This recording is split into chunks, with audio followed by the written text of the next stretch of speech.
आदेश मित्रांनो, स्वागत आहे तुमचं आपल्या नवीन एका मिनी ब्लॉग मध्ये. मित्रांनो, आज आपण जाणार आहोत श्रीमलंगडावरती, कारण की आज आहे पौर्णिमेची आरती. आणि आज भाई पावसाने पण वातावरण गेलं तर फुल क्राऊड जमला तर पावसाचा ना भाई. आज थोडासा पाऊस पडत होता, वाट बघत होतो गाडीची न तवरण आपल्याला बस भेटली ती. मग बस मध्ये मस्त पैकी बसून श्रीमलंगडच्या पायथ्याशी आपण पोहोचलो होतो आणि मस्त पाऊस पण पडला होता. श्रीमलंगड प्रसिद्ध आहे ते म्हणजे नाथांच्या समाधीसाठी ना. आज आपण जाणार होतो फेनिक्युलर रोपवे मधून. आपण इथे पोहोचलो होतो मस्त पैकी. भारतातली सर्वात मोठी फेनिक्युलर रोपवे आपल्या श्रीमलंगडावरती धावत असते. जर तुम्ही कल्याणहून येत असाल तर श्रीमलंगडला डायरेक्ट तुम्हाला बस भेटेल. पर पर्सन 20 रुपये घेतात. बस तुम्हाला डायरेक्ट गडाच्या पायथ्याशी सोडेल. जर तुम्हाला पायरी मार्गाने जायचं असेल तर तिथून तुम्हाला जवळ पडेल, आणि जर तुम्हाला फेनिक्युलर मध्ये यायचं असेल तर तुम्हाला 5 मिनिटाचा वॉकिंग डिस्टन्स तुम्हाला ना. फेनिक्युलर मधून उतरून आपण वॉकिंग करून इथे मेन मंदिराला घालतो आपण, जो दर्गा अवस्थेमध्ये आहे. येणाऱ्या काही दिवसांमध्ये जर निकाल लागला तर इथे नक्कीच आपल्याला मंदिर बघायला भेटेल. आणि मस्तपैकी आरतीचा टाट पण सजवायला घेतला होता. तसंच आरतीचा टाट घेऊन सर्वजण घोषणा देत आपण मंदिराकडे चाललो होतो. जय श्रीराम.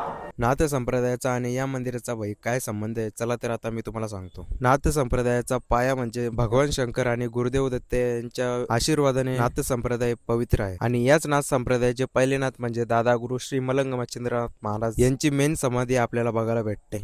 आणि नाथ संप्रदायामध्ये गुरु शिष्याचा नाता म्हणजे खूप पवित्र मानला जातो. आणि इथे आपल्याला 2 समाध्या बघायला भेटतात. एक म्हणजे नाथांची आणि दुसरी म्हणजे त्यांच्या शिष्याची. नलराजाची कन्या ही नाथांची असीम भक्त होती. आणि इथे जी दुसरी समाधी बघायला भेटते ती म्हणजे त्यांचीच. मच्छिंद्रनाथ भगवान की जय.